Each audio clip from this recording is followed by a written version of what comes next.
I'm opening the show with us today. So my name is Peter Conlon. I'm with Maynooth University Commercialisation Office. And I'm going to talk a little bit about commercialisation and what we do. I'm going to talk a little bit about leveraging the most out of research projects and whatever else. And then at the end, I'm going to talk about some two new initiatives we're trying to trial in the university to broaden engagement. So I put the picture of blue skies up there, in terms of that's what a lot of university researchers want to do. They want to look up into the blue sky. They want to have the freedom to continue to look there and not necessarily look down the ground at the problems that exist in the marketplace and whatever else. And so what we try and do in projects is leverage the blue sky thinking down into real world problems. And I suppose if we look at research and development as a continuum of activities and whatever else, if you look along time and then the type of the problem that we're looking at, much of what happens down here and much of what companies and day-to-day is involved in is product-focused, mission-focused activity or product support. If you look at more open-ended problems, but again, it's in a fairly short-term frame, you're looking at disruptive technologies, you're looking at how I'm going to differentiate myself away from my competitors. And then if you're looking at a more sustained development, you're looking at roadmap planning and roadmap development and so on and so forth. But very rarely do companies actually go up here and look at the long time frame, hard problems to solve. Okay, and that's kind of like where we exist.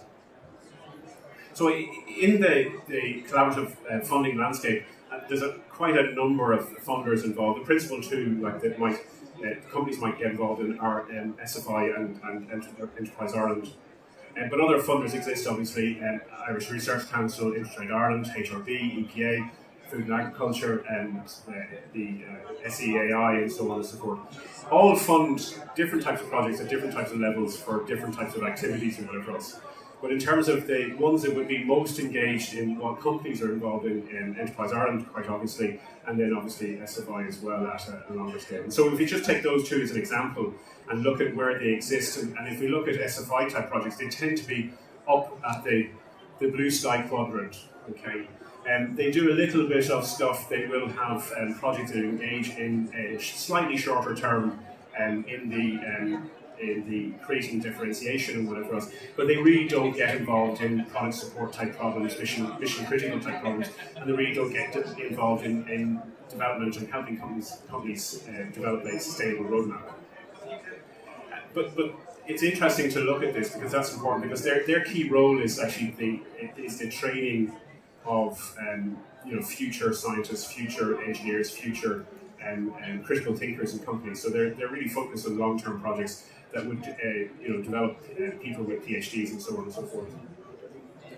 If we look at what EI are involved in, then EI definitely are involved much more at the near-term problem side of things. Okay, so they're more involved in terms of say innovation vouchers that might help you with some product support issues.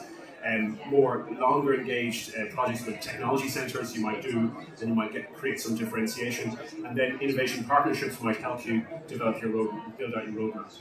Okay. But again, EI's mission is not necessarily to get involved in blue sky thinking, blue sky research and whatever else. That's not their goal. They're not going to fund a project. Well, I should say they're not going to. They rarely fund projects more than 2 years long, for instance. And they're not involved in the training game, so they're not involved in creating people with PhDs or and so on and so forth. So I suppose I'm trying to make the argument, if you want to get the best out of the funding, you have to think about, a roadmap and what's your roadmap. And certainly my own experience, and I have a considerable experience working in industry and whatever else. Roadmap planning and development was a thing that I brought to my company when we were a startup and we started growing or whatever else. Because we needed to figure out what's this journey going to look like, and I'm trying to make the argument here that if you want to help yourself build out your roadmap, there are a series of fundings that can be leveraged against that will help you. So, for instance, if I was looking at very near term, the 1 year roadmap, the feature quality improvement roadmap, and trying to sell to my customers, I might think about innovation vouchers. I might think about a technology centre project or a technology gateway project. I might look at an SFI fellowship, which would pay for a postdoc to come and work in your company for a year. SFI will fund that salary, for instance.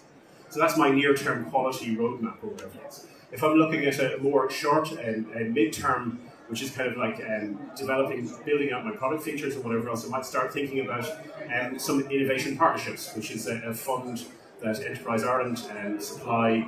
It can fund up to 80% from Enterprise Ireland, 20% would have to come from the company. That's at a very minimum, depending on the scale of the company, and that would fund a project, maybe 1 year, 2 years, that would help you build out a near-time product feature that you're trying to develop in your near-term roadmap.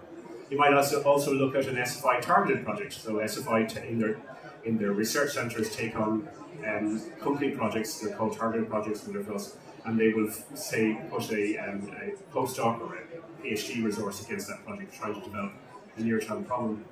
Then you might also look at an IRC industrial fellowship as well, which actually allows an IRC student or an IRC postdoc to work directly with the company and work as essentially an employee of the company.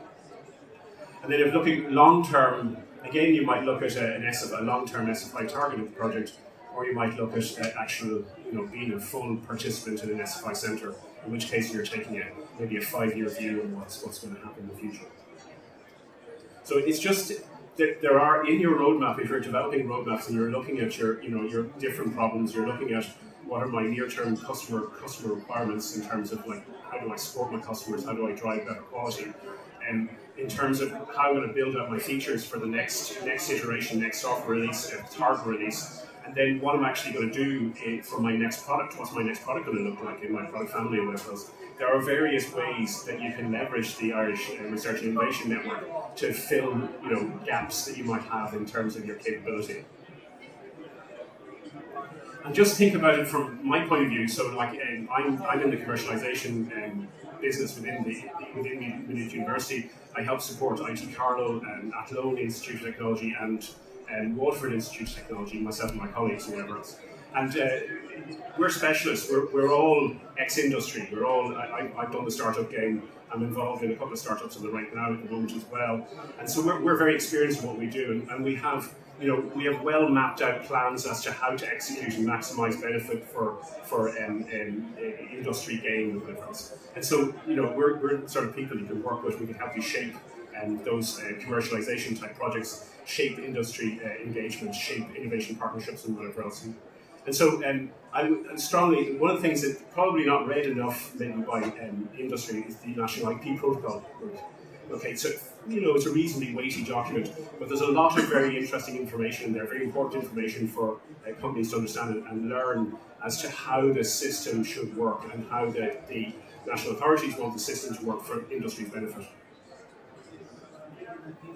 So just to kind of move that along beyond kind of just research projects and whatever else, we're engaging in 2 initiatives right now, along with our in the managed consultancy services, and this is with our partners in Athlone Institute of Technology and Carlow Institute of Technology. And what we're trying to do is not we all know the traditional consultancy offering. It's a one-on-one expert, that delivers a critical report on a piece of technology or something, or problem statement or whatever else.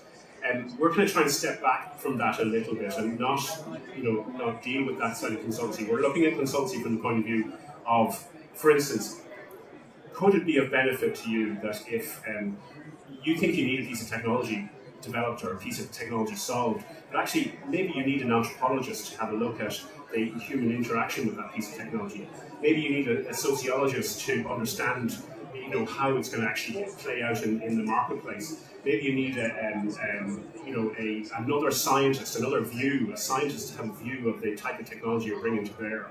And so what we're trying to offer, or we're trying to suggest would be a good offering, would be that at a higher level, developing developing the problem statement, understanding potential how that problem statement might be addressed by a pool of people, and then developing a kind of a solution scope.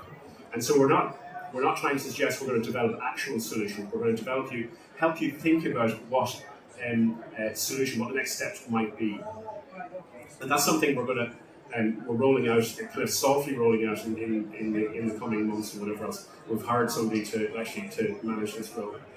and Kay McLean is the person, and she's there, her email address is there.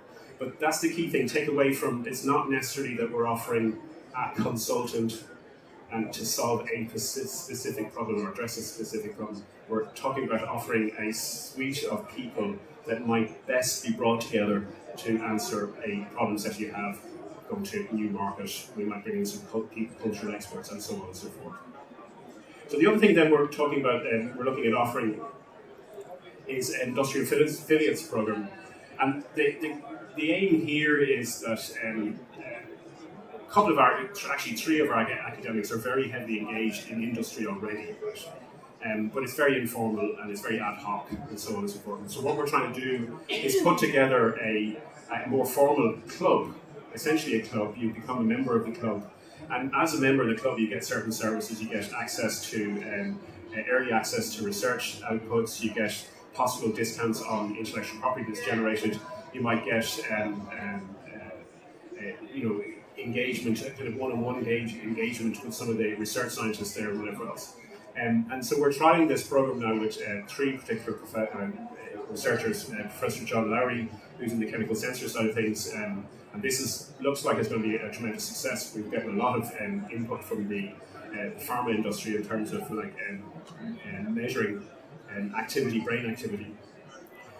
The other one then is John Ringwood, who's in control systems. Particularly at the moment, he's looking at wind and wave energy, but he's a control specialist. So his group would address and like to address any sort of control problems. They're essentially a bunch of electronic engineers and mathematicians. And then the other one is to look at Earth observation, and it's Earth observation with a twist. So Earth observation, everybody thinks of as satellite, but actually in this country, satellite is pretty useless most of the time because we can't see the ground, okay, because it's covered by cloud. And so Tim McCarthy's key skill is actually how do I manage and how do I merge drone-based imaging data and sensor data with satellite sensor data, and so you get this more holistic view of activity. And so there are three industry affiliates programs that we're putting together that might be of interest to people. And that's my lot. Thanks very much.